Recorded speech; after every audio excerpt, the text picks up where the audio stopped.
Hello, everyone. Welcome back to What If I Soar podcast. I am one of your hosts, Dominique Flint, Free to Be Counseling Services. And I am your other co-host, Deveron Flint, Social MacGyver.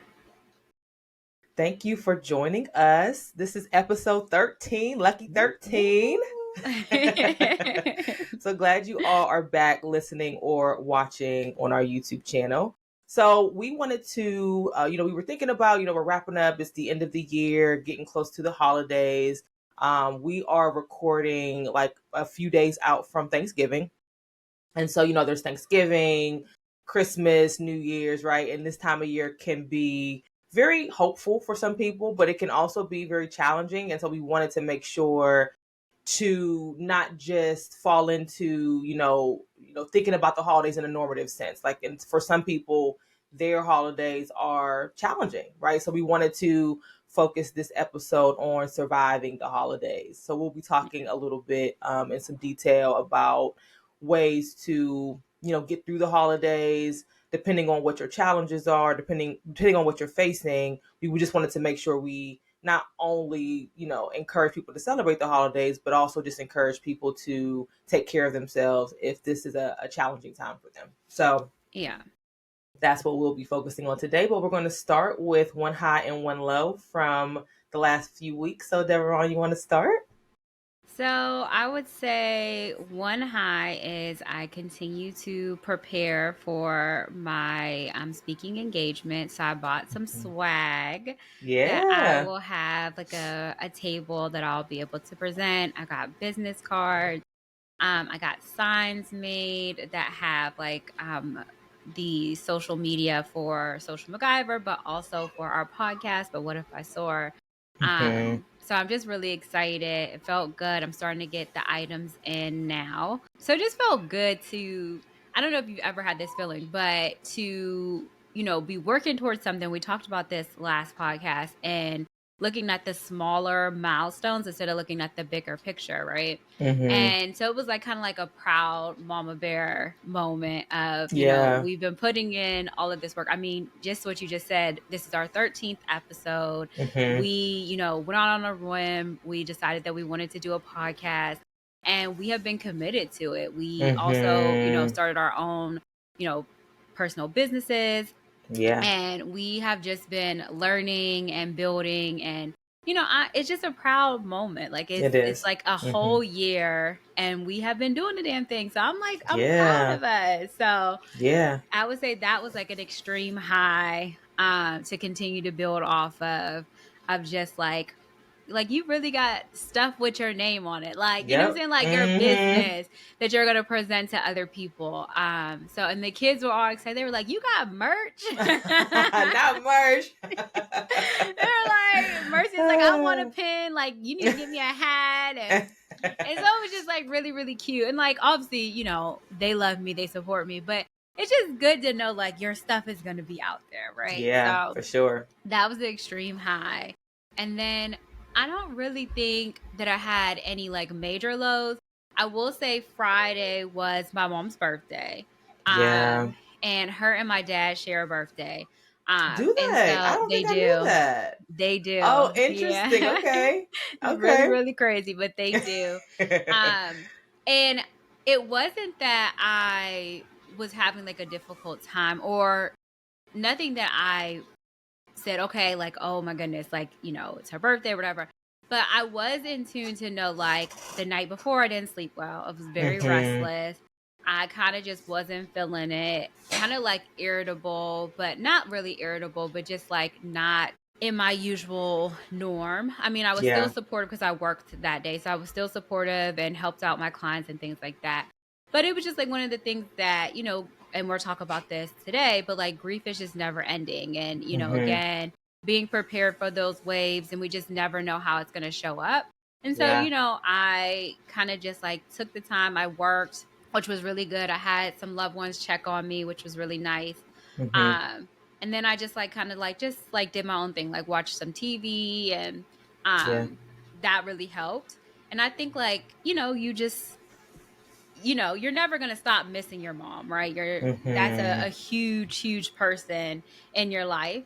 Yeah. So I think like it wasn't like an extreme low, but it was just like one of those things like, and then I was thinking too, as much as I'm celebrating this merch and getting ready to do, this speaking engagement, I was just like, oh my God, like all these years have passed. Well, not all these years, but a couple years have passed. And so much has changed. And like my mom was my biggest cheerleader, like, Yeah. and so I just know she would have been like calling me, texting me every dang on day She'd have been so about hyped. Like, you better send me a so pen. she'd have been Uh-huh. crying every Yeah. day, like tears for real. Yeah. Like, okay, are you okay? Do you need some medication? So it's just like, when you know that all of these wonderful things are taking place in your life and there are people who are missing, there's a little bit of sadness within all of those Absolutely. celebrations. So I think like it wasn't a low moment, but it was just what I felt a little bit unease, but I'm Hmm. good. I'm using my coping skills. I have my family, and again, people will check in on me, and I did my counseling on Friday as well. So it's just one of those Same. things where I'm mindful of that I'm going to ebb and flow and like just being prepared for that. Yeah. Hmm. Yeah. Well, first of all, I was looking when we were I was looking at, to name, what episode. And I was like, this has been 13th podcast. And I looked and I was like, well, we did our first podcast. Like, I think June 25th was the first day that it launched. So, I mean, it's really only been 6 months, but I am definitely pleased with the trust that we had in doing this. I know that we had talked about it for such a long time, and to just see what we've been able to do in a short amount of time has just felt so. It's felt good, but I'm for me, I'm just often surprised by it, because I know that sometimes my fear and my discomfort can get in the way.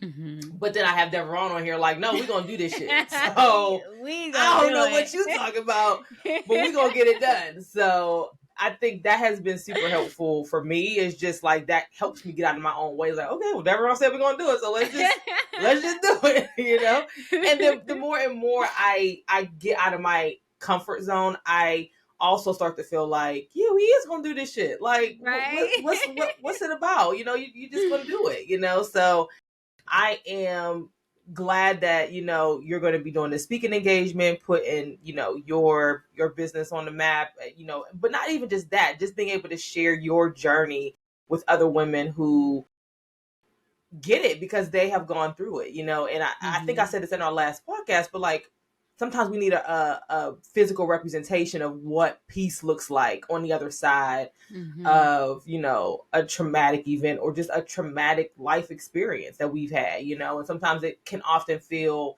like it's never going to get better. I'm never going to be successful. I'm never going to have the kind of peace I deserve. And so you'll be able to give them that, that I mean, this isn't the way peace has to look, right? But for me, this is what peace looks like for me, and you can have a piece of that too. So I think that'll Yeah. be great. And to piggyback off of like the your mother's birthday, like you're so right that like you have all these really amazing things going on, and that there are people that are not here who cannot share in that with you physically. You know what I mean? Mm-hmm. And that has Mm-hmm. to be difficult, but it's really good that you're still using your skills, and you have your family to support you, and it's a great time in your life, but also I'm sure really challenging. Like, I mean, I would love for my mom to be here to see all this. You know what I mean? Yeah. So Yeah. Yeah. It's, it grief never ends, and it, like I said, it never. ebbs and flows. And, grief to me at this point is just love. Like it's just my Hmm. continuation of my love that I have for these Yeah. individuals. And even though they're not here in body, I still am constantly reminded of them in different Hmm. ways. And Yeah. that's never going to go away. And I don't want my grief to go away. I want to remember them. I want to never get to a day where I'm comfortable with them not being here. So Yeah. I've come to terms with my grief. It is a Yeah. part of me. It is something that I carry with me. And it ebbs and flows, and I Mm-hmm. just work with it. If it's tougher one day, I'll figure out, how to kind of cope with it. And then if it's Mm-hmm. lighter that day, I just keep carrying on and Yep. going about my business. So, Mm-hmm. it Yeah. is what it is. What about you? I was trying to think about this. A high, I'm just gonna say, I have been feeling super connected in my marriage. These last few months, I don't even want to say few months, but I've just noticed that recently that like we connected. I just feel really good about where we are, and I love I think I that. might have mentioned that to Irby not long ago. Like I just feel I think what it is when you've been with somebody for a long time. I think this Thanksgiving it'll be like 12 years. We met in 2011. So yeah, and it can get stale. It can, when you have careers and kids and Mm-hmm. trying to manage your house and trying to still, not lose yourself, you know what I mean? And all of that. Like it can be difficult and challenging. And Mm-hmm. sometimes can be overwhelming. And I just feel like we've been getting this shit right lately. Like I don't know. Like not that we weren't, but I've just noticed the having a different feeling about where we are. So I just feel really good about that. So that's one high. Another high is I've been going through this daily like meditation called the Daily Stoic. And this month we are on acceptance. And I've been like really committed to like reading each passage every day. And every day I'm like, damn, that was good. Like there was one in particular that said something like hope and fear are the same thing. And at first I was thinking like, how the hell hope and fear are the same thing? And like as I was reading through it, what they talked about was like the reason why hope and fear are similar is because they're both rooted in like a want of something.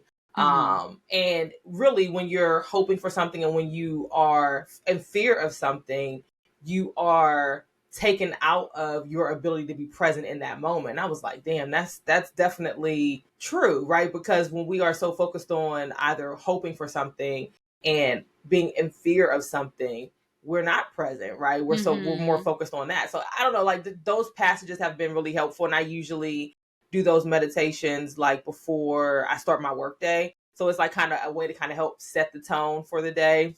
So I've been, pretty consistent with that. So that's been really good. And I had therapy this week, and that was really good. I had some aha moments there, which was nice. So yeah, so those would have been my highs. As far as lows, I don't really think I've had too many low. I mean, I think it's not really a low, but like I am, I try to stay up on like what's going on in the world, and also like, I have, obviously we've talked about this. I have books that I purchased that I don't read, but I have two books that I'm trying to read now, and it's just not enough hours in the day all the time Mm-hmm. to dedicate to that. So if anything, I just want to find some way to like create some kind of pattern of consistency. If it's like maybe I'm going to read at least 10 pages a day no matter what it is, and if I read more that's good. I don't know, I just want to try to figure out like some type of pattern where I can like at least read 10 pages a night or 15 pages a night, and then if I read more that's good.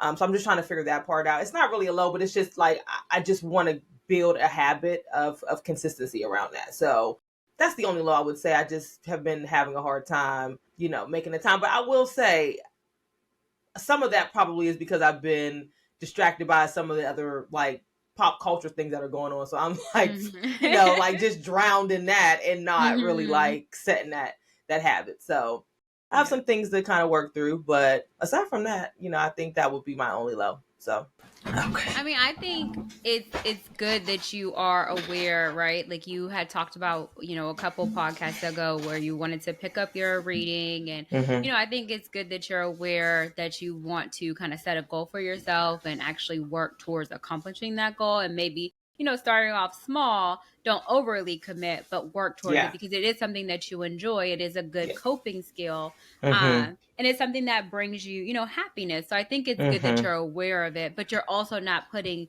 too much, on yourself. Right. So I think that that's really good. And like you said, it's not a really low, but it's just one of those Mm-hmm. things that you're mindful of and you're wanting to actually put a plan into place to actually accomplish it and address it. But Right. I do love your highs. Like I love Yeah. that you are feeling so connected to your marriage. Mm-hmm. Because marriage, we go through periods where it ebbs and flows. Mm-hmm. Sometimes when you're dating someone for a long time, and you have lives, right? Like you just have other Mm-hmm. things that's going on. So it's really amazing that you're feeling like so connected. And, Mm-hmm. I think that that's beautiful, especially as we go into the holiday season. And, Yeah.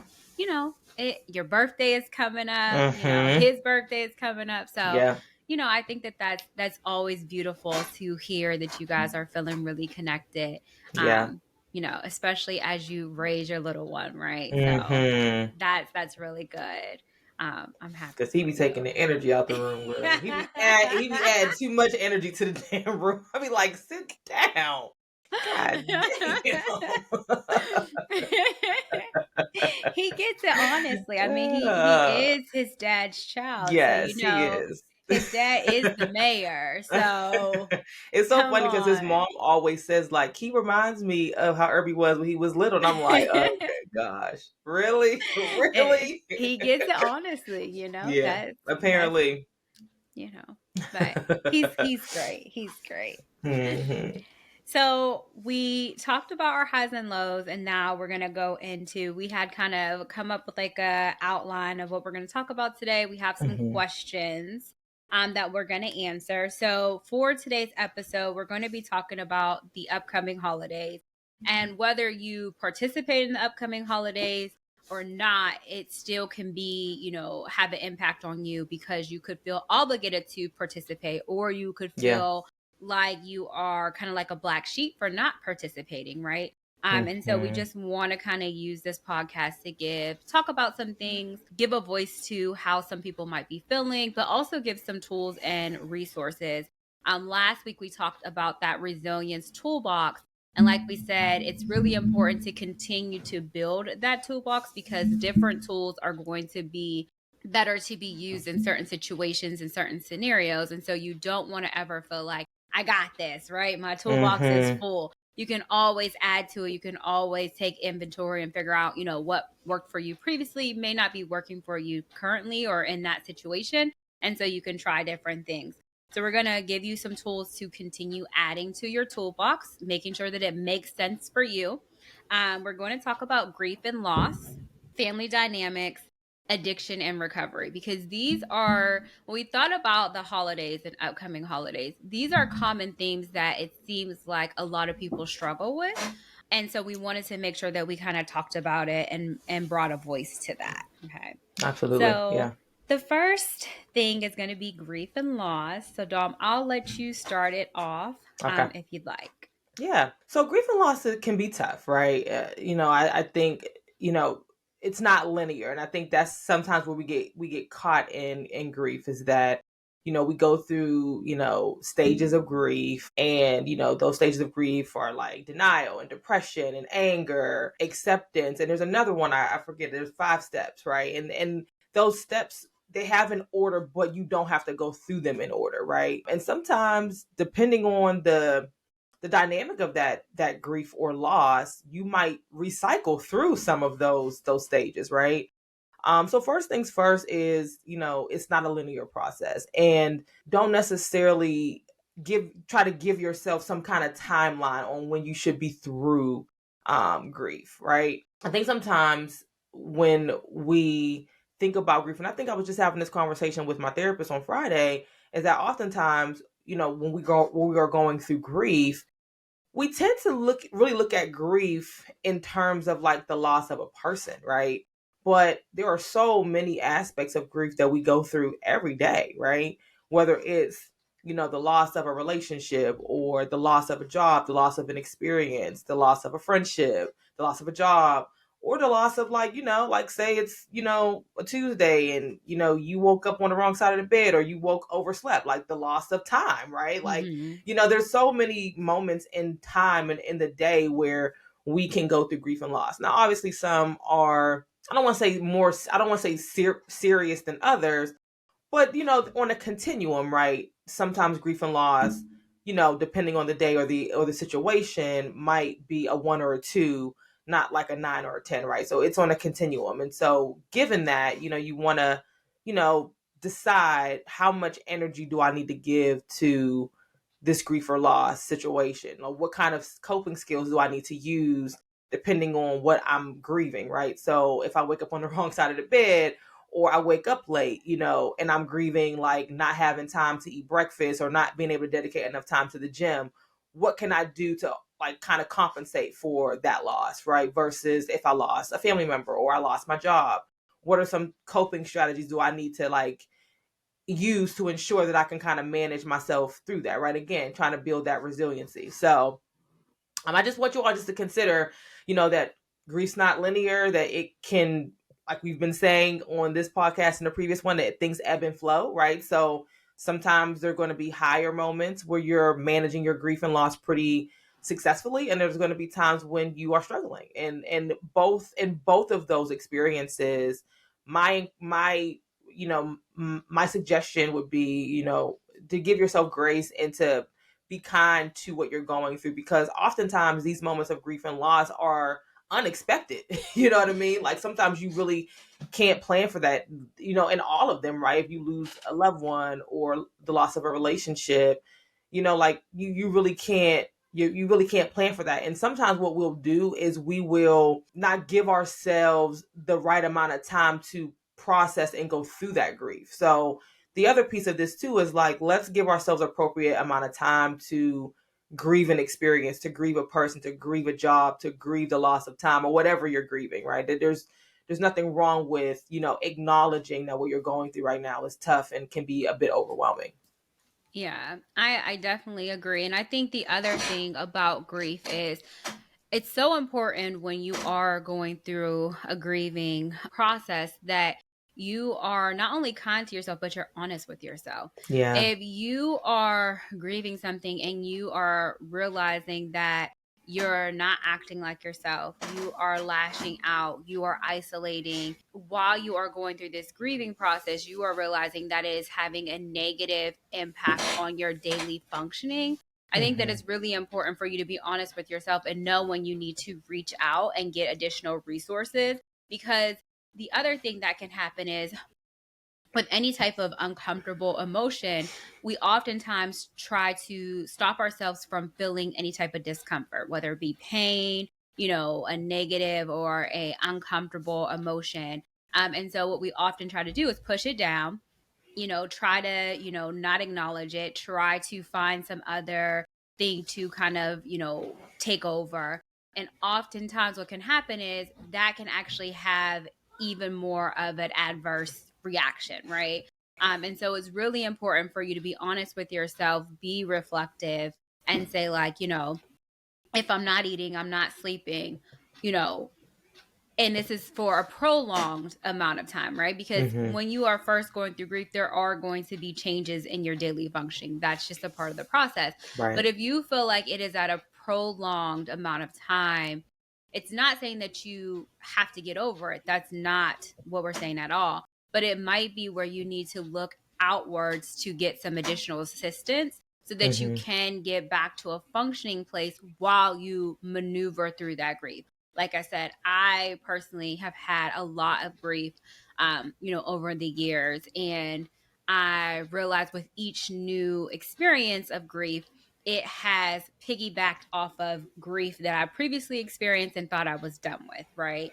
And while it piggybacked over, it was kind of like, I don't know if you've ever had like the rubber ball where you would start off a ball and it's really small, and then you add a rubber band and it slowly Mm-hmm. starts getting bigger, or even like a snowball effect. So with Yeah. each loss, that ball was getting so big that it was no longer this cute little ball that I was playing around in my hand. Now it's taking up Mm-hmm. the room. Now I can't not pretend like it's not there. It's clearly Mm-hmm. there. It's affecting my view. And so I had to be diligent of, I need to figure out like how I'm going to address this. Was it uncomfortable? Yes. Was it not the best of feelings? Because, anytime you're addressing something that's uncomfortable, you do have to go through it, right? Yeah.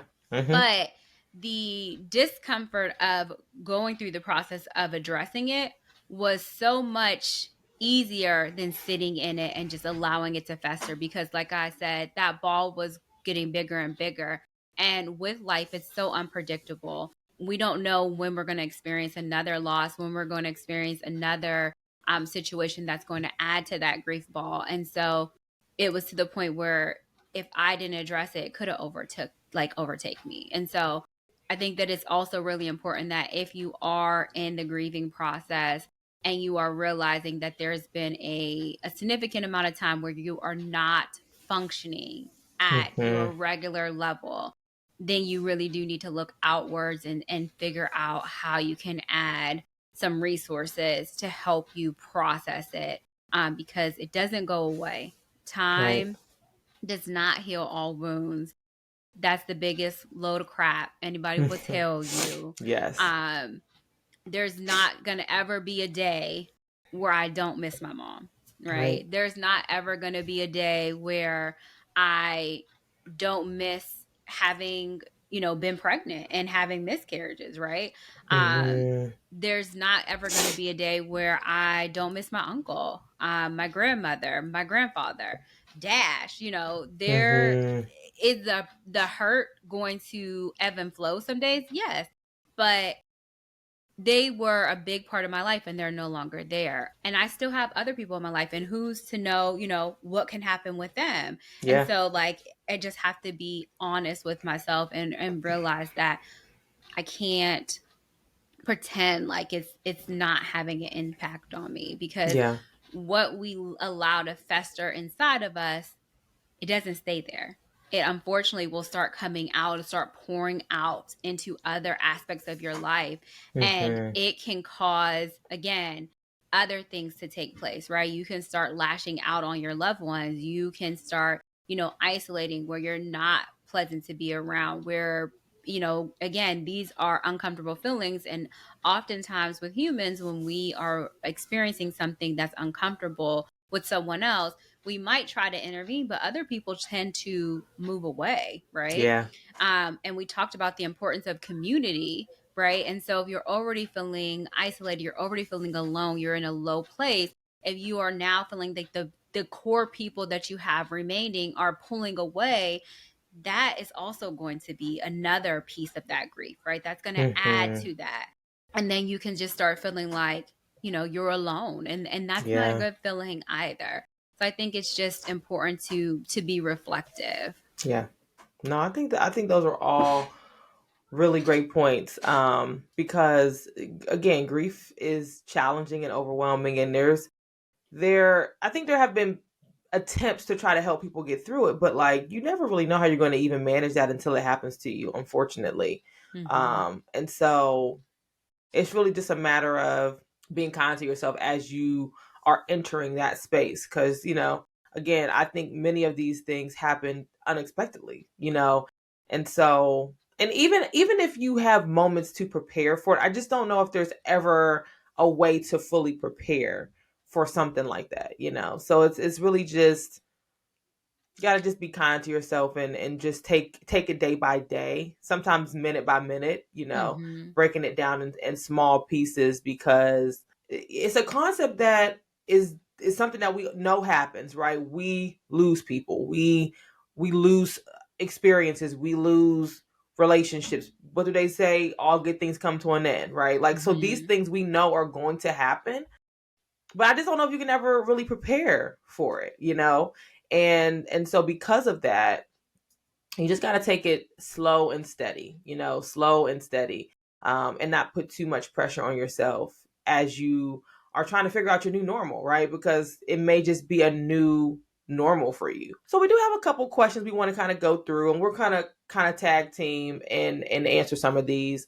And so the first question is, if someone is going through grief and loss during the holidays, what pointers or suggestions might you give to help them manage? What do you think? When somebody's going through grief and loss around the holidays, what might you suggest to them? I think the first thing I would suggest is be honest with yourself. Mm-hmm. One of the things that I do personally when I am going to an event, I am very clear of who is going to be missing, right? Mm-hmm. I'm very honest with myself, and I'm very honest with, and I allow myself time to sit with those feelings. You know what? We're going to Thanksgiving at my cousin's house this year, and there are going to be people who are not in attendance, and not because they had other obligations or they couldn't get off Yeah. from work, because they could not be here. And so I think, like, I give myself time to handle that. I give myself time to feel the feels. And, I allow myself, while I'm happy and I might be having a great time at the event, I also allow myself to feel a little bit of sadness. I allow Mm-hmm. myself to feel a little bit, maybe, another thing that I feel is sometimes I feel anxious. Mm. When I go to events. So I allow myself to feel that. I welcome all of the different feels that I'm going to have. And it's become normal to me, right? Because previously, what would happen is I would feel guilty. I don't know if that makes Yeah. sense, but I would feel Mm-hmm. guilty that here we are celebrating this beautiful occasion. I'm surrounded by Mm-hmm. people I love, and I'm over here sad or uncomfortable, or thinking about people, all the people who are not here, instead of being focused on the people who are here, right? Mm. um and then I would be like, I would feel guilty because I'm like, I don't want to ruin anyone else's day. Like, I'm having a harder time, but I don't want people to feel like they're obligated to check in on me, or to take care of me, or show me a little bit more grace, right? Because it's not about me, right? Yeah. And so I would feel guilt, and then I would also feel this overwhelming sense of, get it together, put a smile on your face, smile, Mm. you know, Performing. performing, right? Put on your mask, because no one wants to be dealing with someone sad right now when everyone else is having a good time. Yeah. Um, and I realized that, one, it wasn't truly acknowledging how I felt, but it Yeah. also wasn't helping me process those feelings. It was pushing it down and pretending like it didn't matter, it wasn't real. And what happened would be is that it would fester, and then at times I would have to take a moment, go to the bathroom, whatever, because I would be tearful. Like, I Mm-hmm. would be at great events, and I would feel myself about to cry, of just happy moments. And so Yeah. I think that one of the best things you can do is to be honest with yourself, and be grace, show yourself grace and kindness. And again, if you know that you're going into a situation where you are going to be missing someone, or maybe you're at an event and something happens and it reminds you of them, Mm-hmm. um feel comfortable speaking about it. Yeah. We'll be around each other and we'll be telling stories. And if I think of a memory with one of my loved ones and they're not there, I'm going to share it. And I'm not going to have guilt or shame around it, right? And it's not that I'm Mm-hmm. trying to dim the mood or make everyone cry or anything like that, but I have to be honest with myself, and I have to speak when I need to, and be reflective when I need to, and just be honest and vulnerable, and know that I'm amongst safe people that I love. Yeah. And who knows, they may also be feeling that same way, right? It might be a breath of fresh air for them, because they could be having similar feelings, and they felt like they were carrying around guilt for having these same feelings. Mm-hmm. They didn't Yeah. feel like, oh, well, I don't want to be the only Debbie Downer, at this Yeah. engagement, so I'm just going to keep it in. And it doesn't help. Like, it does not help you at all. And it's kind of like you're walking around an event with something on your chest, right? So just be honest with yourself. Acknowledge that this person is not going to be there. And it's not that you're not happy or looking forward to the occasion. It's just Yeah. that you realize that something is missing, and that's okay. Mm-hmm. And process those feelings. Like, what is that going to look like? Prepare for it. You know, Mm-hmm. if you know that you're going to be around your loved ones, and everyone is going to be there, and you're going to see generations of family, and people are going to have their moms there, you're going to hear people, saying, hey, mom, this or whatever. and you know that that could be triggering for you, acknowledge it. Like, I Yeah. think that that is the best thing that you can do for yourself, because then you're not caught off guard and you're not having these different emotions that are kind of brewing inside of you, that all it takes is for one trigger to literally have your pot explode. And now you have all these different feelings and emotions that are lashing out of the place, and you feel like, I'm just like, I don't know what to do. Like, I'm sorry. Now Mm-hmm. you feel like you've made everything uncomfortable. You know, you're embarrassed. It's just better to acknowledge it, make a plan. Again, you can't plan for everything, but you can try to plan as much as possible. Know that there might be situations where your grief is going to, be a little bit higher that day. Yeah. Know when you need to take a break. If you need to walk away, go for a walk, or practice some of your coping skills, that's always important. Sometimes if I'm feeling a little overwhelmed, I'll pull out my phone and I'll, look at something or read something or whatever to take my mind off it. I kind of like disengage. Mm-hmm. You have to do what you need to do. And I think like that's really important. You can Mm-hmm. also, one of the things that I would suggest too is, maybe even if you're going to be amongst other family members, maybe see if you can do something to remember that individual during Commemoration. that. Yeah. Yeah. So, like, Mm-hmm. acknowledge, like, hell, just come out and say, like, if you guys are spiritual and you're doing the prayer before you eat, acknowledge that.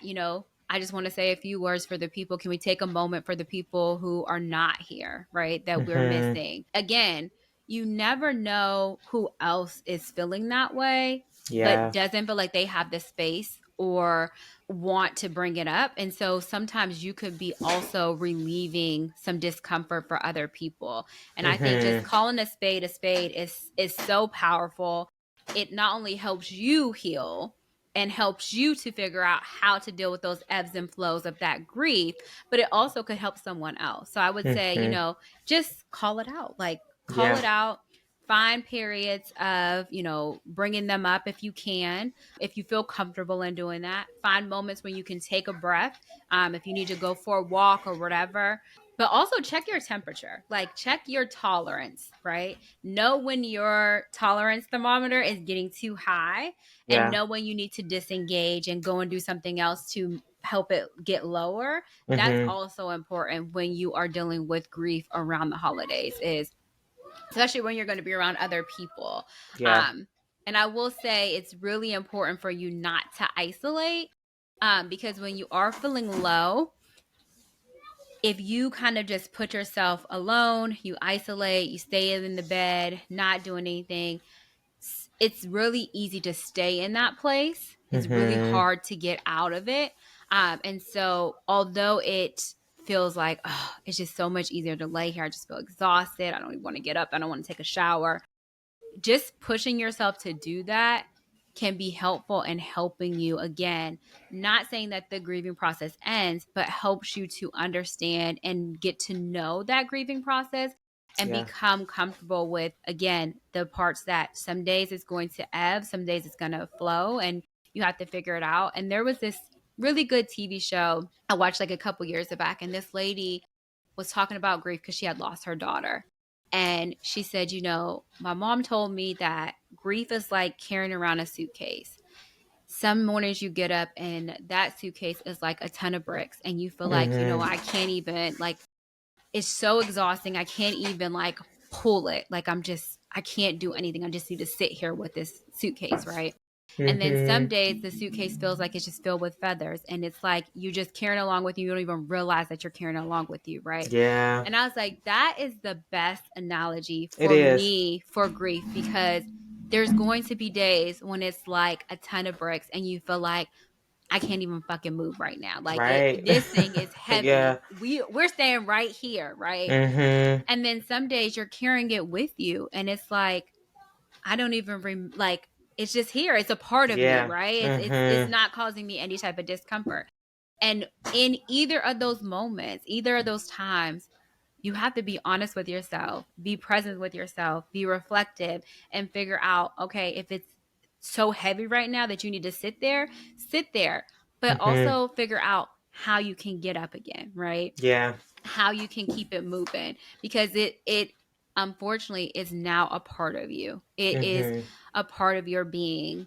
You've have lived this experience, and like I say all the time, for me, grief is just love. It's just my extension of this love that I have for these experiences, these individuals, and it's a part of me, and I Yeah. have grown to accept it when it's heavy and when it's Mm-hmm. light as feathers, and I just keep it moving. And if I need to sit in it, I sit in it, but I know I can't Mm-hmm. stay there. And so Right.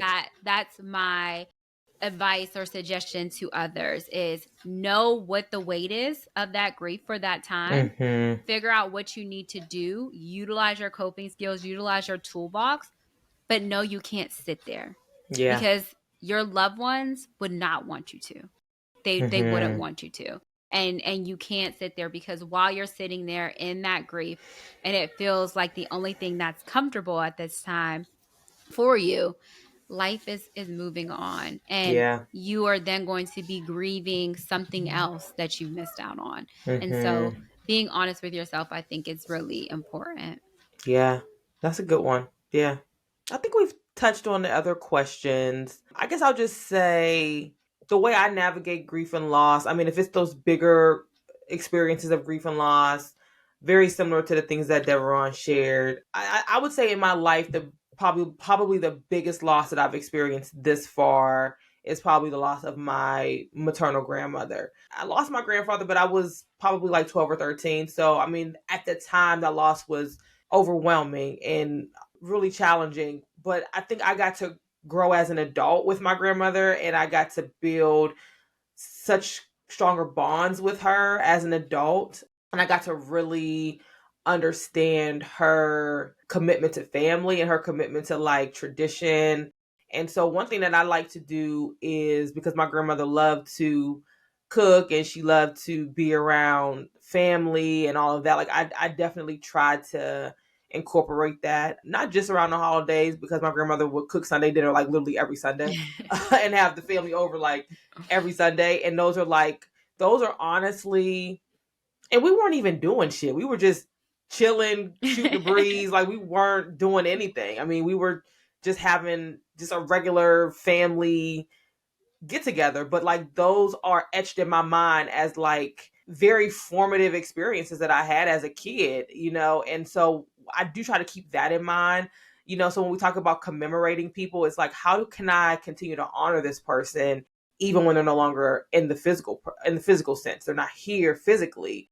And one thing that she loved is family. Like she loved family. She loved getting together. She loves that cooking was her love language. She loved to feed us, and so I definitely try to do that, in my everyday life, but especially, whenever we can host and we can have people over, like it's just another way to keep her legacy, around. So I would say, we often focus on celebrating like the death of that person, or, we remember the day that they died, but we don't remember the days that they lived and what they did Mhm. when they were here, right? And so I would encourage people to consider that, like, what about that person, or what about that thing that drew you to them, or drew you to that idea, drew you to that experience, and how can you continue to have that live on in your life? That's one way to kind of help manage your way through those more challenging moments. So I love that. yeah, I love the honoring them, because again, that's just another way to keep their memory going, right? yeah, For the mm-hmm, generations afterwards. So I love that. I think that's great. And I'm sure mm-hmm, your grandmother loves to hear that you are carrying mm-hmm, on those yeah, traditions, mm-hmm, and that she's a part of, your life still. yeah, And she has such an impact, and she's able to see that impact still being displayed, yeah, yeah, and save on will know, mm-hmm, you know what I'm saying? Like yep, he'll be able to take that in and continue to mm-hmm, practice it, and know where these traditions started from. So I think that that's beautiful, and that's mm-hmm, showing and celebrating such a great experience with this loved one who is not mm-hmm, physically here anymore. absolutely, yeah, yeah. So the next section is about family dynamics. Dun Da, dun da, dun. da. So family dynamics is another could be triggering for some people. Oftentimes when we think about, coming together for the holidays, not every family is warm and fuzzy. In fact, Mm, I would say every family has some type of dysfunction within it. yeah. Obviously, there's different levels, but every family, when they think about getting together, there is one or more family members that you're like, I see so and so's on the guest list. Right. I gotta Or when they prepare walk for in, you that. like, damn, I Yeah. thought they wasn't gonna be here. I thought I was gonna be out of here before Right. they got here. Right. You're like, okay, I'm extending the invitation, but I'm hoping they got something else to do. So I think Right. like every family has that type of situation. And so for some people, you might be the person that people are like, ugh, you're on That's the a list, good one. That's a good one. or you might have someone on the list that you don't really mesh with, but other people love, right? Um, Mm-hmm. so it could just ebbs and flows, or maybe it's that, you are now the person hosting the holiday and you have people that you would like to be on the guest list. And then, you have other people in your life who are like, well, I want to add this person. Don't forget this person. You're like, they were not on the Right. list, right? I didn't want them at my house for whatever reason. So I think, family dynamics is definitely important to Mm-hmm. think about when you're thinking about the holidays and how you connect with people. So the first question is, what are some of the biggest challenges families face during the holidays?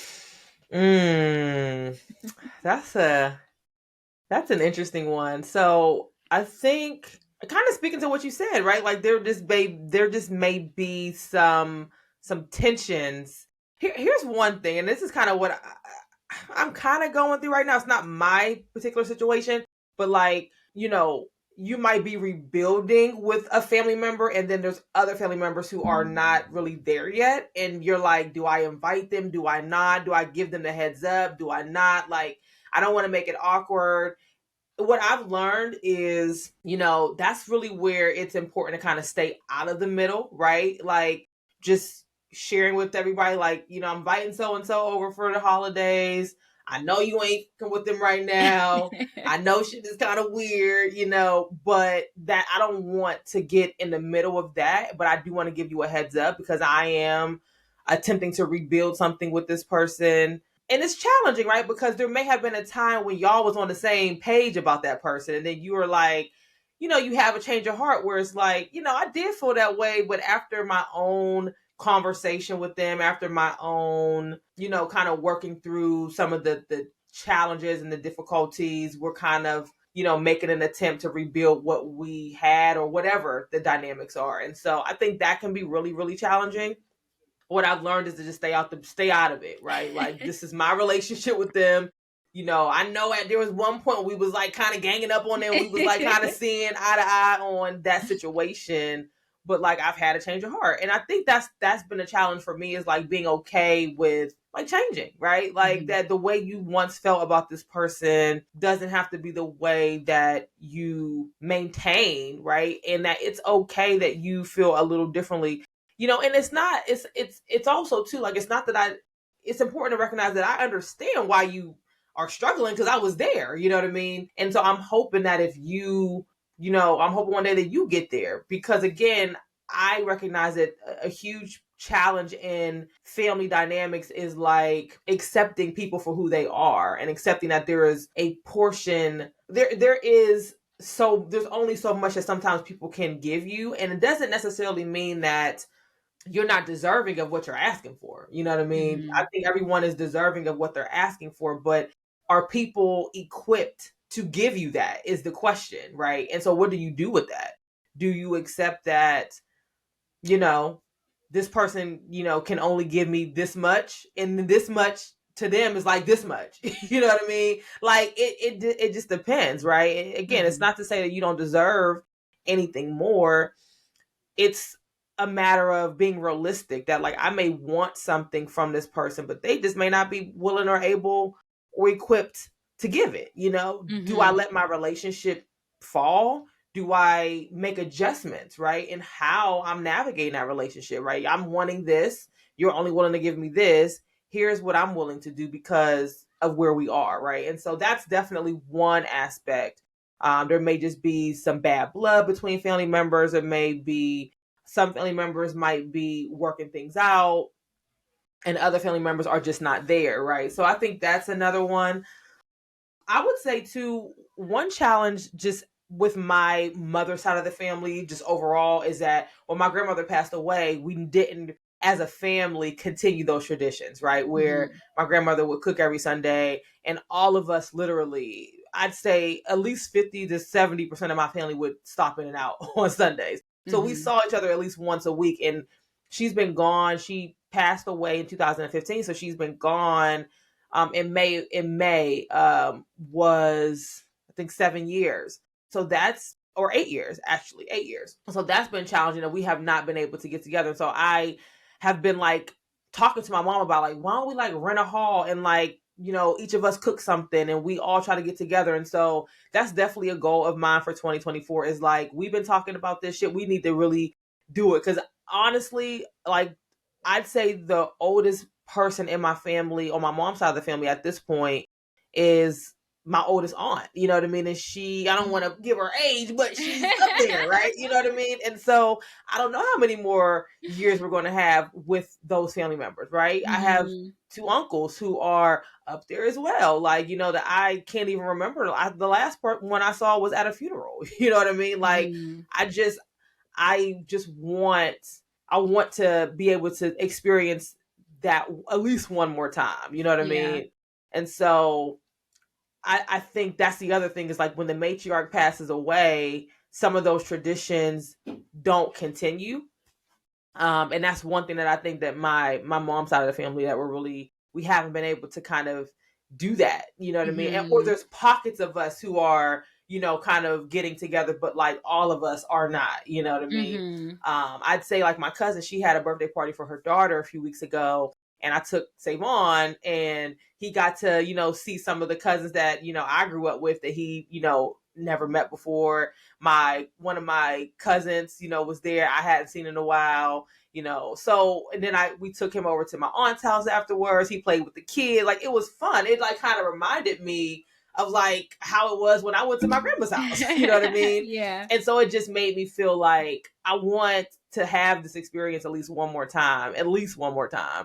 So that's the other thing that I would say that families may be struggling with is like, how do we continue on with those traditions and those customs and for Black people specifically, right? My grandmother came to the North from the South in like the 30s and the 40s, right? So a lot of the thing, and she came here with a husband that she was married to at the time, and that was it. So the family that she created here were, the children that she had, but also she also created community because she didn't have anybody Mhm. here. And so it's things like that make me really like want to figure out how do we do that, how do we, make it a real effort to continue to spend time together and see each other, even though it's harder. We're older, we have kids and all that, and it can be challenging, but like even if we could do it once a year, that would be better than not doing it at all. So I would say those are some of the things that families are probably struggling with. I'm sure there are other things, but I think those are some of the and not knowing how to like talk through some of the conflict, right? I think that, I don't want to generalize, but sometimes, in our community, like there isn't a practice of like working through conflict, and again, I'm not pathologizing, like, I'm sure lots of different communities experience this, but I'm just talking about my community. And I think that there just may be challenges with how to overcome, some of those conflicts and really talking through that stuff. And so we hold grudges, we gossip, we get frustrated, and we don't just say, I'm hurt, you know what I mean? I'm Mhm. sad, you know what I mean? Or, I feel betrayed. Like those emotions are just not the things that we feel comfortable saying. So instead we'll talk shit and like gossip and stuff like that, and not just get to the root of like what the conflict is. So Yeah. I would say that those things make the holidays harder, right? So yeah, those are some of the things that I would say. Yeah, I definitely agree. I think, handling conflict for a lot of people is an uncomfortable thing. And then you have some people are like, oh, we're family, so we're just going to disregard, or we're not going to Mm, address anything, and yep. that could put people in uneasy situations. And I think one of the things about family dynamics that also could be difficult when you're getting together for the holidays, if you feel like someone has done something to you where maybe you were victimized, maybe you were abused or whatever, Mm-hmm. it could also feel like your experience is being diminished or not fully acknowledged by having this person be at the gathering, and then maybe you are also being forced to interact with that person, right? One of the things that I think I have always been kind of honest about is, within my family, there were situations where people were wronged by someone, or, seriously wronged by them, or just maybe they had a disagreement. And my thing is, we can be in the same place, but I could just act like you're not there. Like, I'm not going to be I know. disrespectful. I'm not going to sit there and talk shit about you. You are just like Casper the Friendly Ghost. I don't see you, right? Because my thing is, other people can interact with you, and their interaction with you and their relationship with you has nothing to do with my relationship with you. I don't think it's the time and place for us to engage in the discussion at a family event. I feel like if we want to address those things, we could do it, afterwards or before. Mm-hmm. But we're not going to have any meaningful interaction at a family event. And plus, it brings too many other people's opinions into it. And Mm-hmm. then who knows, like, you might end up telling somebody off or feeling their side with you. I might feel like, so it's just easier for us to, if we have to be around each other, we don't have to engage with each other. We can still be respectful. Right. So I think that that's one aspect. But I also think that a good thing to practice when you have difficult family dynamics is set boundaries, right? Yes. So Yes. if you know that, you are going to be the host, and maybe you don't have no beef at the time with any of the people you're inviting, but oftentimes when you are the host and you have been the host several times, Mm-hmm. you are aware of different dynamics that are taking Yep. place to the people that you're inviting. So as a good host, you are going to put boundaries in place to make sure that it's known across board. We're getting together, this is who's all invited, and these are the expectations that I have, right? So again, it's not that I'm going to sit Susie and Tom, who literally don't like each other. Tom done stole from Susie, and Susie done want to beat up Tom. And I'm not going to put Mm-hmm. them together and be like, now y'all need Right. to talk. No, you guys can both be in the same space, but you're going to be cordial, right? You're either Mm-hmm. not going to engage at all, but you're going to be cordial. You're going to have a good time, but we're going to be respectful of my household, right? So I think Mm-hmm. like having some type of rules is important. If you know some of your family members got sticky fingers, right? Not And sticky you, fingers. and you still want to like have them at the celebrations, again, having some type of boundaries in place, safeguards where you're allowing people to feel comfortable Mm-hmm. coming to be around each other, but also where you're not putting this person who has the sticky fingers, making them feel like the black sheep, Mm-hmm. or making people who know that they have sticky fingers feeling like, oh, I can't let my purse, down. I can't even be comfortable because I got to keep an eye on that person because you never know Mm-hmm. what stuff they up to. So like you want everyone to try to function as normally as possible. So maybe a safeguard could be, hey, if you have anything that you want to lock up, here we'll put it in the room and I'll lock it up, whatever. Make Mm-hmm. sure everybody feel comfortable. I think like those are things that you can do to add, so you're not adding into the dysfunction, you're not adding Right. into, because again, if you don't have a dog in the fight, you should stay out of it. But Right. you are being a good host and trying to figure out how can we all kind of handle this to have a good event, right? Yeah. And the other suggestion is to call a spade a spade. If you know that there is some dysfunction brewing, and down the line you're going to be having events or whatever, there's nothing wrong with saying like, look, we want to have an event. We know that there's this dysfunction. I'm staying out of it, but I really hope that you guys can address this and come to some type of common ground, whether it be A, we're just not going to talk to each other, but we can be cordial, or B, we're going to talk it out and figure out a solution. But it's Mm-hmm. making everyone else who's invited uncomfortable. So we need to figure it Right. out before the event. Because the last thing you want to do is like have a Jerry Springer moment at your Yeah, you event. don't want that. You don't Or want Steve that. Wilkos now. Yeah, like you don't want that. Mm-mm. You're not a talk show host. Like, you want people to be comfortable and be able to, enjoy themselves. And again, even if you're that person, because again, you could be the person that everyone's uncomfortable with, right? You Yeah. could be that person. And so if you know that you want to engage with your family and you know that things are uneasy, maybe start trying to address it prior to the event. Or the other thing is, maybe you just don't mesh well with your family. They don't bring you good feelings. Every time you're around them, your tolerance is at its max. You walk away feeling horrible about yourself. You walk away hating them even more. The other part is that you can surround yourself. You don't have to be with your blood relatives. Your family is who you make it to be, right? So Yeah. maybe you want to do like a friend's Thanksgiving. Maybe you want to do a friend's gathering. Be around people who feed you and literally make you feel wanted and make you feel good about yourself. And then you leave that interaction feeling like, you know what? I didn't have anything taken away from me, right? I feel like I enjoyed myself. I was relaxed, and these people welcomed me with open arms. Mm-hmm. You also can do that. If your family is toxic and they don't make you feel good about yourself, you are not obligated to be around them. You can set healthy boundaries for yourself. You can also set boundaries of, Mm-hmm. you get the guest list and you see Uncle Tom, who done molested you when you was 12, is on the guest list, Mm-hmm. and you got kids, and Uncle Tom ain't supposed to be nowhere damn near any kids, but he's in attendance. You can say, we won't be in I'm attendance. not coming. You Mm-hmm.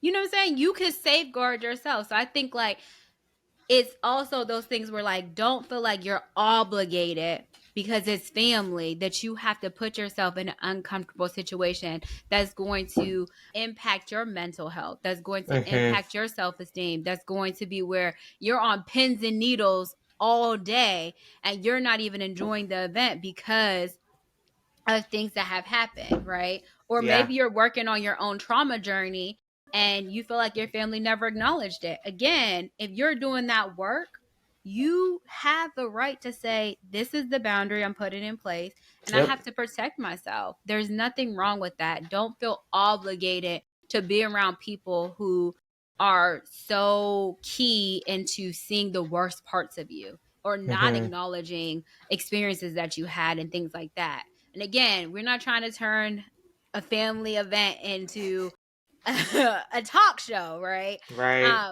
But you also want to feel comfortable. You want to feel like it's a good interaction. I think that that's so important to be, Yeah. honest with yourself. Absolutely. Absolutely. And again, there is no blueprint, right? So you're all going to try to do the best that you can.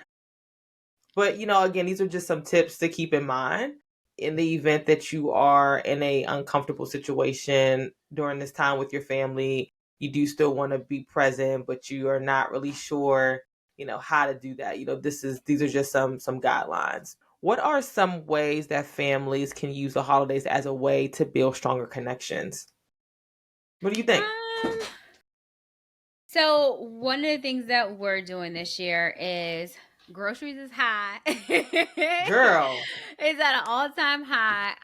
And so we decided that we're gonna have Thanksgiving at my cousin's house, but we came up with like a menu and then we're all contributing to that menu in some I type of love way. that. And so we divided up the menu. We made sure that we have, we took into consideration all the people who are attending, things that they would want. And then we divided up of who's going to be responsible for that. And we even like thought about who's going to be responsible for like the plates and, the silverware and things like that. And so I think like that was nice because one, we considered everyone when we built the menu. Mm-hmm. So we took into consideration and making sure that everyone had a variety. And then we also made sure that everyone had a way to contribute to the actual meal in Mm-hmm. some way or fashion. And so like I think that that's good. We also have, so my cousin is having it at her house, and right now she has been kind of like doing some little home projects, preparing for it. She's like, she can't tell everybody what she's doing. She wants it to be a surprise. But Mm-hmm. different family members have been working with her on some of the projects. So I think like that has helped build some Yeah. connection. And it also is really good because, you know, like I said, we lost my uncle last year in October, and it was very sudden. And so I think like it has helped build connections because as we have worked through healing this year, you know, her and her brother, he has like really been stepping up and doing so amazing, and I love that. coming and like, you know, babysitting the kids and house sitting for her because she has a dog when she, you know, has something to do. And so like I will say building of a connection is my uncle was someone who he was a man of few words except when he was talking shit. Of course, But right. he was also someone who if you needed something, my uncle always had you. Like, you know, I Mm-hmm. think one of the last texts that we had, he knew Carmen was going to homecoming. He was like, "Hey, I'm gonna pay for her nails, like, and I'm gonna pay for her Yeah. hair to get done." Mm-hmm. So he was just like someone like that. And now I'm seeing my cousin, who was his only son, him stepping up and like him reaching out to his sisters, like, "Hey, you need this," like, and not only just his Yeah. sisters, like his mom, me, like Mm-hmm. he's just like, you know, it was very difficult losing his father, obviously, but he has taken that and become such a man, you know, Mm-hmm. and modeling who his father was. And I'm gonna try not to get Yeah. emotional, Yeah. but it's such a beautiful thing to see because I know that for him, you know, they had their own journey together. Yeah. And I think that his dad is able to see that. You know what I'm saying? Like, and obviously he would love to have his dad to see that in person, Right, of but course. he Yeah. has really taken that role and stepped up and been like, you know what? Like, he works his butt off. Like, he, you know, he's been going through his own journey. He's been killing it with that. He's also a guy with few words, but he talks his Yeah. shit like his dad. But the way that he has stepped up to show up and be a man is just like my uncle. Like literally, Yeah. it's just like my uncle. And I think like that really has helped with the connection and the healing of the family. You know what I'm saying? Like Yeah. it's something major. Like Mm-hmm. it's not a small task to not be in a great place with someone when they pass Yeah. and them not being able to see you in your glory, you know, Yeah. and see you rise up like a phoenix. But Yeah. he has taken that, like he has really taken that and done amazing. Like Yeah. so I would say like that heals a family. You know what I'm saying? Like that Yeah. really you want to remember, like you were talking about your grandmother and doing all these traditions to keep her memory alive. Mm-hmm. And I don't even think that my cousin realizes that he's keeping his dad's memory alive, but he is Yeah. literally being like that man that I don't think anyone, you know, we are people who are like focused on ourselves. Sometimes we're selfish, right? Yeah. But he's so selfless and he really has stepped up. And this Thanksgiving, I'm so excited because obviously last Thanksgiving he just lost his dad and he was going through it. And to be able to come a year later and he's involved in the process, he's contributing to the process, he's helping his sister, you know, prepare her home for the holidays and just stepping up. Like I think like that's what helps build families connections is giving people the opportunity to redeem themselves. You know what I'm saying? Like Mm, yeah. that is how you build family connection, you know. And that's something that even with my own sisters, like right now we have our things going on, but I've never not stopped hoping for them to get it together and trying to give them opportunities to show their redemption and to show that they are like a phoenix. And I think, you know, you are honest about where people are. I think that that's Yeah. important, and it's important for you to create healthy boundaries to make sure that you're able to function at the level that you need to and protect, put safeguards in place. But I also think keeping that little bit of hope and little bit of space to allow people to redeem themselves and surprise you is Mm-hmm.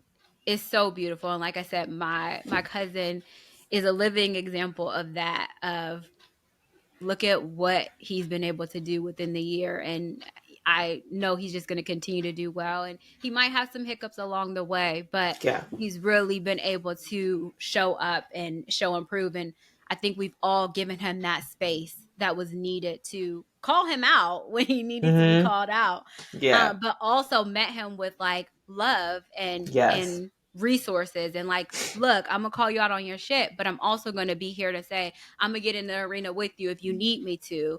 But Mm-hmm. this is what the expectation is, and he's been killing it. So That's good. I would say like that's a great way to build the family connection within the holidays, is just giving people space to redeem themselves if that's what they want to do, Yeah. right?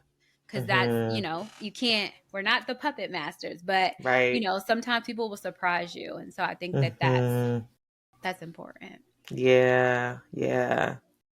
I would say, just quickly, another thing that I enjoy is like the fun that you get to have around the holidays, right? Whether that's games, whether that's like just talking about what you're grateful for, whether that's, just having those moments to communicate and have fun. I mean, there's lots of like games you could play around the holidays. I mean, I know when we go to the Flint's house, the other Flint's house, The mess yeah, the talking. messy house, right?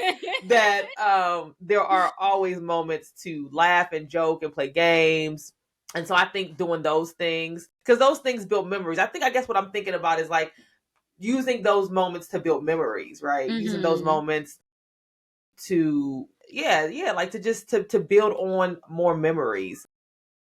That is always a good time for sure. So that's what I Yeah. would add, is just find moments to build memories. I love that. And just laughing and just Yes. Yes. being around, like I said, being around the people that you love and support you and are feeding you, not just physically, but mentally, emotionally, Mm-hmm. spiritually. I think that that's so so important, and it helps you to carry on with life. Mm-hmm. So For yeah, sure.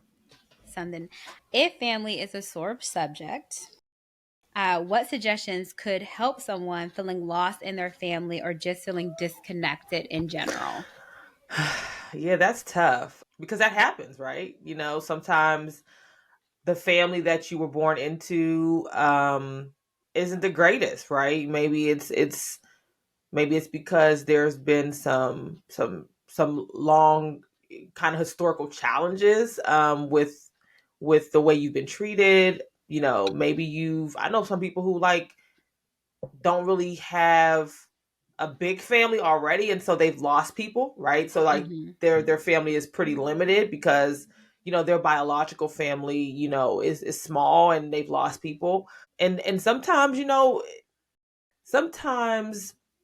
what can get in the way of family too is maybe you've not been validated, maybe you've not your experiences have not been acknowledged, maybe they've been overlooked. Or on the flip side, maybe you're struggling to hear what your family is saying. Like maybe they're calling you out, or I'd say calling you in, Mm-hmm. and you're struggling to like accept it, like, they got a point. I'm falling short, you know what I mean? And so I would say, if that is your experience, right? And family for whatever reason is a sore subject, or if you're just feeling lost in your family in general, it's tough, right? And I don't think unfortunately, I don't know that there is a right or wrong answer. I don't know if there's a right or wrong way to help you navigate that, right? I think you have to acknowledge potentially the grief that's there, right? The loss of like not having that connection. And I think the bigger piece of this too, though, is don't close the door on what you don't currently have, right? Mm-hmm. There are relationships that I have rebuilt in my life that you couldn't have. I would have bet my savings account that I was never going to build them relationships again. You know what I mean? Like, you just don't ever want to close the door on Mm-hmm. what could be, right? People grow, people change, people are in really challenging places in their lives. And when you may have struggled to maintain those relationships. Maybe there was a falling out. Maybe there was a lack of acknowledgement about things that you experienced. Whatever the case may be, I am of the belief that some things are temporary, right? That while that is the space you're in now, it doesn't mean that's the space you have to be in forever. And because of that, be open to the possibility that things can change, right? That things can get better.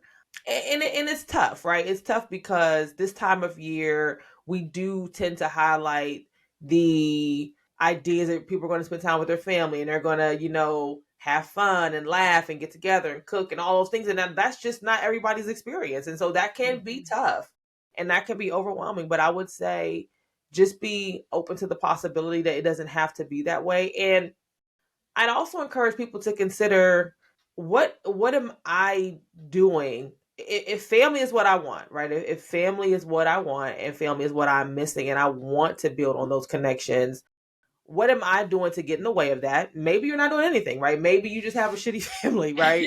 That could be a possibility. But I'm also of the belief too that while the breakdown in our families might not be equal, what piece of the breakdown can you own of as your own, right? Mm-hmm. And so I would encourage people to consider that, what part of this is mine to own and what can I do to keep my side of the street clean, right? I think Yeah. we do focus a lot on, trying to control the other side of the street, right? And you Mm-hmm. can't, right? You can only manage your side of the street.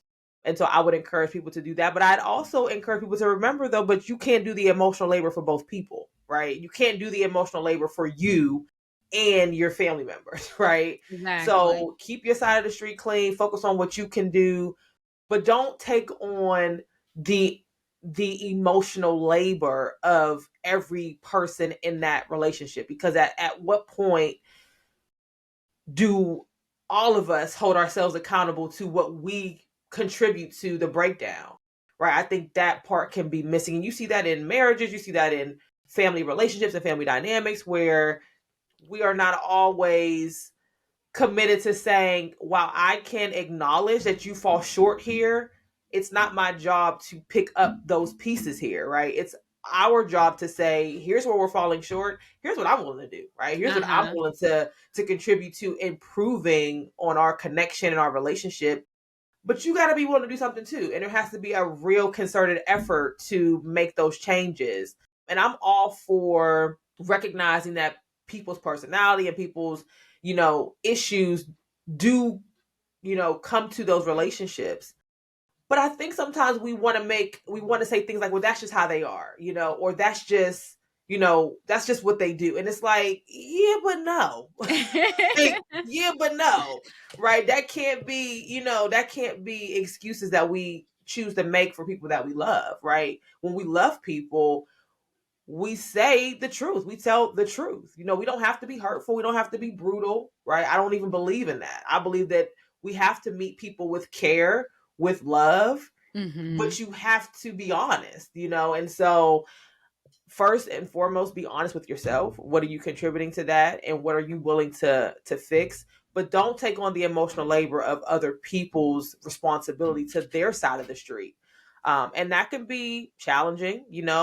We all we're social creatures. We are here for social connection.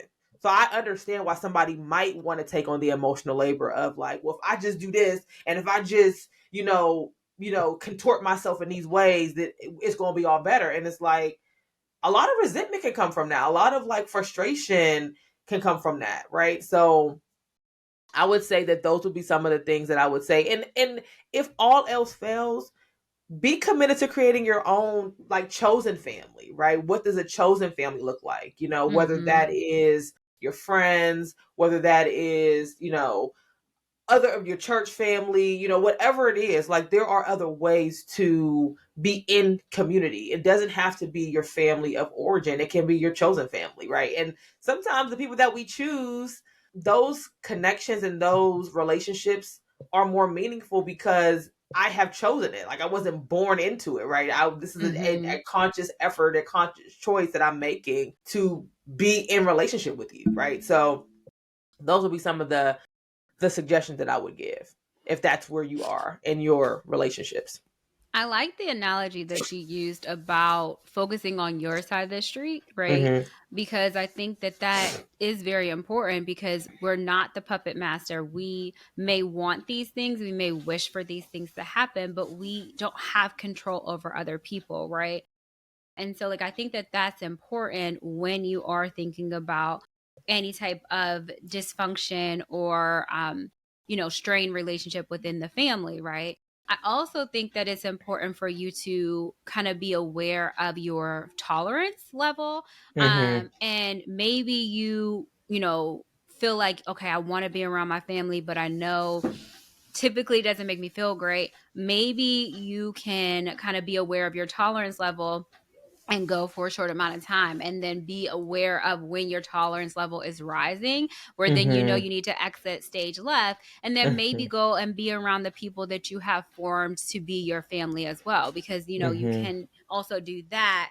I think that that's important. I also think, and I really like that you highlighted this, is being reflective of what role are you playing. Like, if family is what you want, what are you actually doing to kind of fix that, Yeah. from your point, right? Because we can blame someone else all day, but we also have some type of way that we have been contributing to that interaction.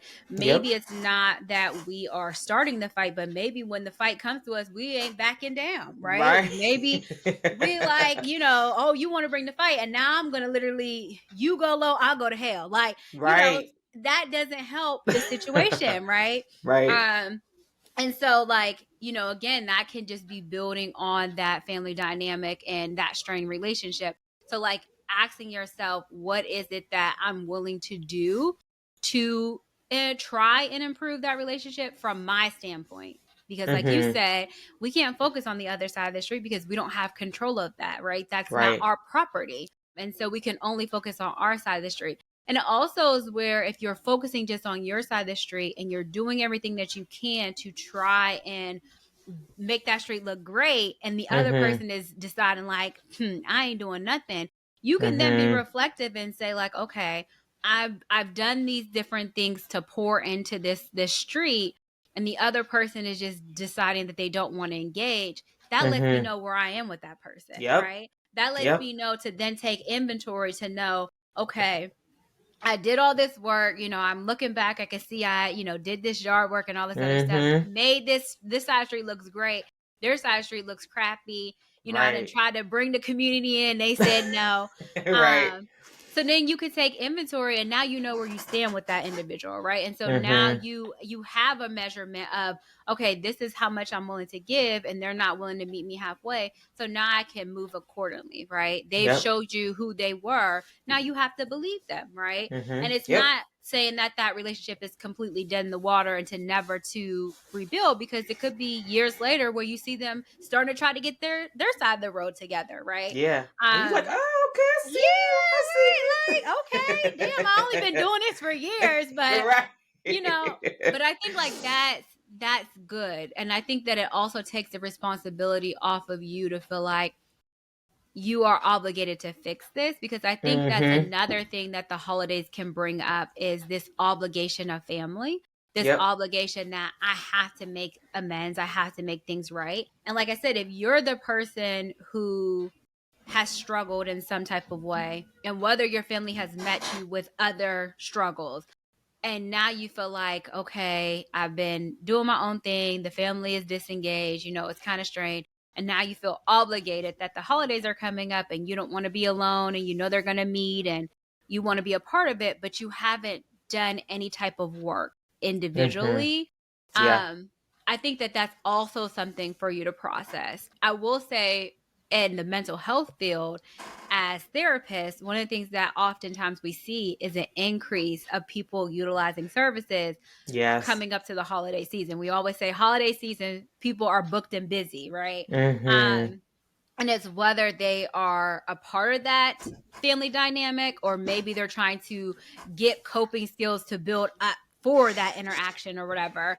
I think that it's important for you not to wait to the last minute to prepare yourself, but also to be honest and reflective of not feeling like it's an obligation for you to be put into situations that are not going to be good for you, Right. regardless of what our society norms may be or what people are saying. Oh, well, it's a family gathering. You should be amongst family. Your family is who you make it and who makes you feel good, who feeds you. And if you are someone who hasn't been feeding your family and you haven't been making them feel good, you also have to take time to be reflective of that. And maybe you can't be a part of the holidays because of that this time, but you could work it up to being present next holiday, right? Yeah. So I think like that's also something to be important and be reflective of is even if things are not good right now, you can surround yourself around people who care and feed you and love you, but also hold you accountable. And if you want to be around family, coming up with okay, this is my tolerance level. This is how much I can do with this family, or I'm going to do the work internally so that next holiday season I can be around my family and I can show them what I've done personally to try to address the things that have going on. Right. I think that could be helpful. Yeah. All good points. Yeah.